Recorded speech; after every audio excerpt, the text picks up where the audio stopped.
Olá, eu sou o professor Tiago Falcão e estou aqui com vocês novamente para darmos continuidade ao vídeo anterior, em que nós havíamos discutido a respeito da linguagem formal e da linguagem informal. Eu até dei o exemplo, do termo da linguagem formal, e aí a gente começou a relacionar essa linguagem formal a um livro chamado de Gramática.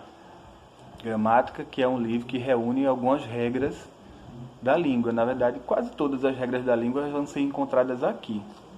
E a gente também já entendeu que cada série que a gente estuda, cada ano, é como se a gente começasse a aprender um pedacinho dessa gramática e no final, quando a gente acaba a escola, a gente, teoricamente, é para compreender todas as regras que ali se encontram.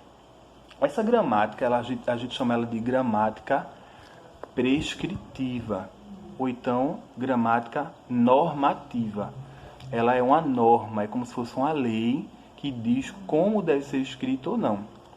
E, inclusive, ela serve para que a língua não mude o tempo inteiro, senão todo mundo escreveria, na verdade, de um jeito e ninguém ia acabar com o tempo sem conseguir compreender um ao outro, porque ia modificar tanto. Por isso essas regras, elas servem para a gente andar ali meio que nos trilhos e não se perder tanto. E é essa gramática normativa, prescritiva, que vai acompanhar a gente ao longo da vida, porque quando a gente vai fazer provas, seleção, concurso, ou prova do Enem, redação, é esse tipo de gramática que é exigido da gente.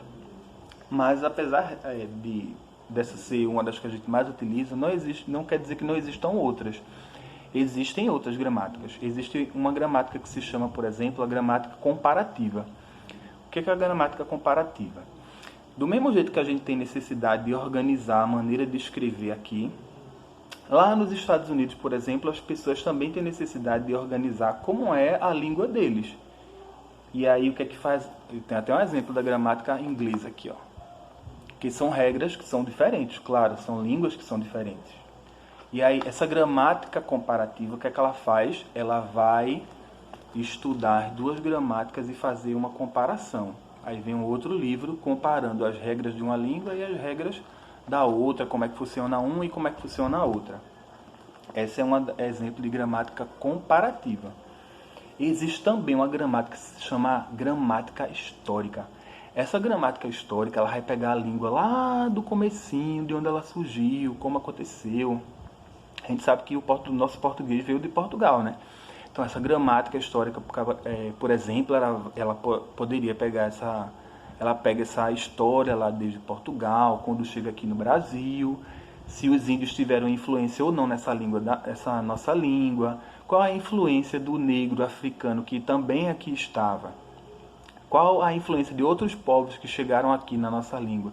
Então, essa gramática histórica, ela vai estudar toda a história de como era a língua, desde lá de 1500, quando os portugueses chegaram aqui, até hoje. Ela vai fazendo essa história e explicando para a gente o que foi que aconteceu com essa língua ao longo desse tempo inteiro. Então, essa é a gramática histórica. Com isso, nós aprendemos que existem três principais tipos de gramática. Existem outros, mas esses aqui são os mais importantes, só para a gente entender a diferença de um para outro. Que é a gramática normativa ou prescritiva, que é essa que fala as regras que a gente tem que seguir, que a gente geralmente usa na escola. Uma comparativa, que vai comparar uma língua a outra.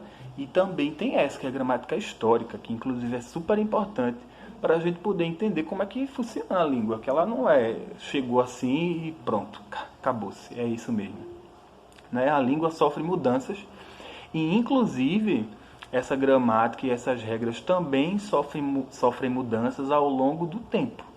Só que demoram essas mudanças para acontecer.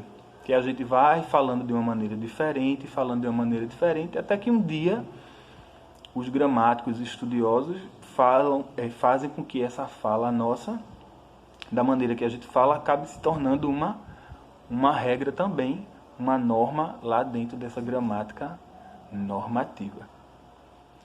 Que bom estar com vocês hoje, então nos vemos no próximo vídeo. Se gostou, não esquece de dar um like e compartilha. Até mais.